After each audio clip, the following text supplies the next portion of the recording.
Здравствуйте, на телеканале «Новый век». Программа «Вызов 112». В студии Сергей Хайдаров. И сегодня мы расскажем о чрезмерной защите своей девушки от преподавателя КФУ. Резкую боль сильно и упал, задыхаясь, и я уже потом не мог больше ничего делать. 55-летний мужчина пострадал из-за того, что, проходя мимо девушки, задел ее. Покажем, как сильно нетрезвый мужчина упал на проезжающую иномарку. Начинает вот так вот раскачиваться, может, он пытался остановиться, я не знаю, может, он специально в меня. А также, почему водитель, протаранивший машины на Сибирском тракте, даже не пытался тормозить. Удар довольно приятный такой пришелся, серьезный. Это и не только прямо сейчас.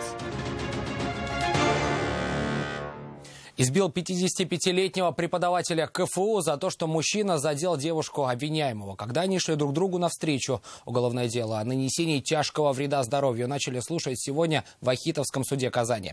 55-летний потерпевший, как установили медики, в августе минувшего года получил переломы ребер, повреждение легкого и пневмоторакс. Он до сих пор не восстановился. На скамье подсудимых 27-летний защитник своей девушки Нафиса Минязова узнала версии произошедшего той ночью. Резкую боль сильно и упал, задыхаясь, и я уже потом не мог больше ничего делать, не встать. Александр Белов, преподаватель КФУ, вспоминает ту ночь с 16 на 17 августа минувшего года, когда приехал на поезде из Краснодара в Казань. Пешком дошел до остановки «Комбинат здоровья». Я шел, смотрел, в последний момент чувствую, что с кем-то соприкасаюсь. Приподнимаю голову, уворачиваюсь, она уворачивается. Мы коснулись друг друга, но прошли.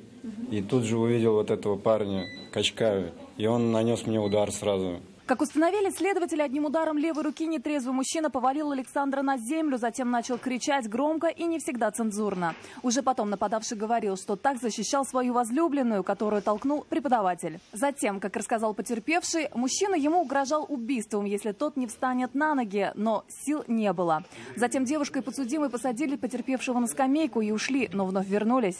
Когда я лежал, приоткрыл глаз, смотрю.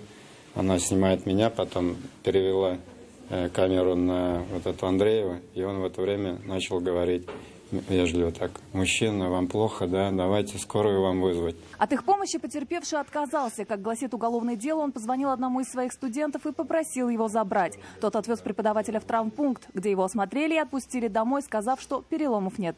Однако мужчине становилось все хуже, и на следующий день, когда его студент вновь повез преподавателя в больницу, его тут же госпитализировали, диагностировав перелом 2 ребер, пробитие легкого и развивающийся пневмоторакс.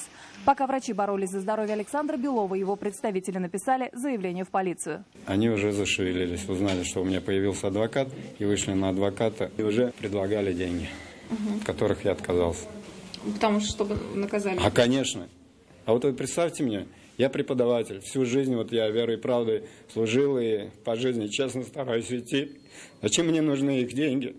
Тогда подозреваемого задержали и возбудили в отношении него уголовное дело. Около 8 месяцев длилось следствие. Подсудимый Андреев нас обвиняет в совершении преступления, предусмотренного пунктом Д части 2 статьи 111 Уголовного кодекса Российской Федерации, то есть причинение тяжкого для здоровья умышленно, с хулиганских побуждений. Но наказание у нас идет лишение свободы до 10 лет по данной статье. Сегодня в Ахитовском районном суде стартовало слушание дела. Уже опросили потерпевшего. Подсудимый же после суда комментировать произошедшее не стал. Защита была против. Не стоит что-то комментировать. Нет. Однако сам адвокат изложил свою позицию.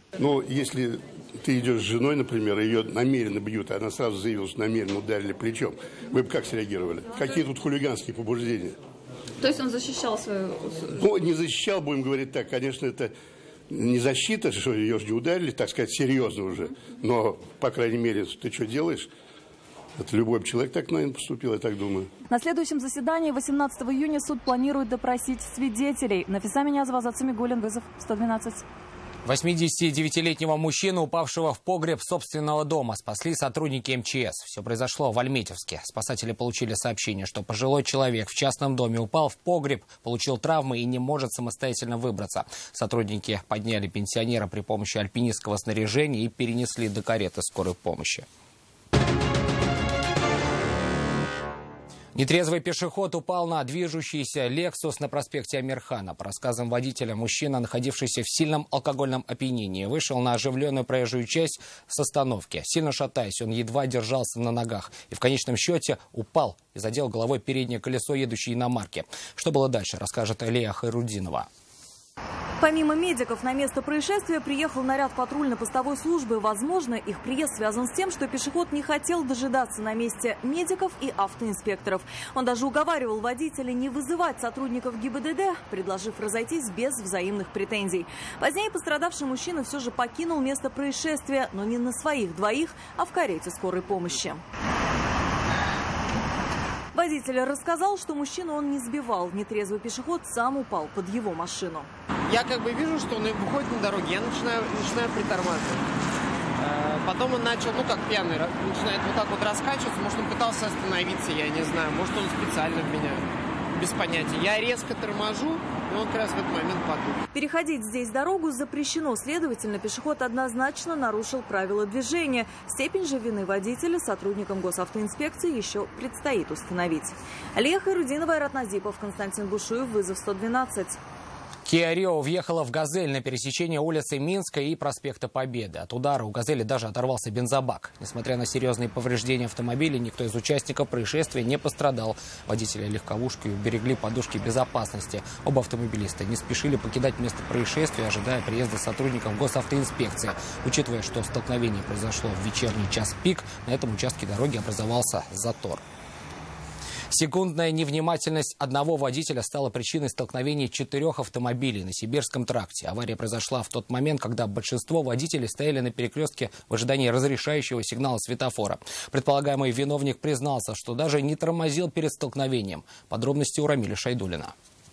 Удар довольно приятный такой пришелся, серьезный. Водителям, остановившимся на запрещающий сигнал светофора в среднем ряду, пришлось провести на этом месте больше часа, глядя на свои разбитые машины. Хотя автомобилисты были рады, что пострадавших в результате такой аварии нет. Удар был очень сильный. Или вы даже не тормозили? Нет, я даже это не успел. Honda на полном ходу протаранила Chevrolet Ниву, которую отбросила вперед на Deo Nexia. Узбекская иномарка по инерции ударила еще одну Chevrolet. Предполагаемый виновник рассказал, ехал на предельно допустимой скорости. В какой-то момент он попросту отвлекся от дороги. В зеркало заднего видно. Ну да, резко остановился. А, вы отвлеклись на зеркало? Да. Секундная невнимательность обернется для водителя дорогостоящим ремонтом своего автомобиля. Рамиль Шайдуллин, Айрат Назипов, Константин Бушуев, вызов 112.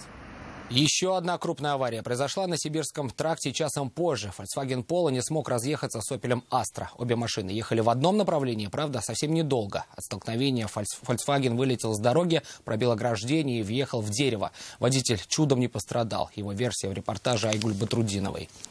Ехал я, сзади развернулся, получается, по средней полосе, и все, меня въезжает вот Астра, он торопился там куда-то навстречу. Благодаря сработавшим подушкам безопасности на водителя Volkswagen не царапины, хотя его автомобиль был разбит как спереди, так и сзади. Мужчина даже не понял, как все произошло. Я уже не контролировал, не мог ничего сделать, меня уже повезло вот с этой полосы где-то в дерево. По версии водителя Volkswagen, за несколько секунд до аварии он двигался по Сибирскому тракту, затем на светофоре развернулся и поехал в обратную сторону. Но проехать смог только небольшой отрезок пути. Ну, я прямо еду, поворотник включил, как бы он, получается, с той стороны, там уже по зеркалам смотрю, уже резко черная точка влетает. Для водителя белого седана автомобиль был единственным источником дохода. Мужчина подрабатывал в такси. Когда он вернется на работу, неизвестно. Вопрос, кого привлекут к ответственности за аварию, также остается открытым. Чтобы найти на него ответ, оба автомобилиста отправились в Центр оформления ДТП самостоятельно. Айгуль Батрудинова, Айрат Назипов, Константин Бушуев, вызов 112. Это все, о чем мы успели вам рассказать. В студии был Сергей Хайдаров. До встречи. И не бросайте вызов судьбе. Вдруг она его примет.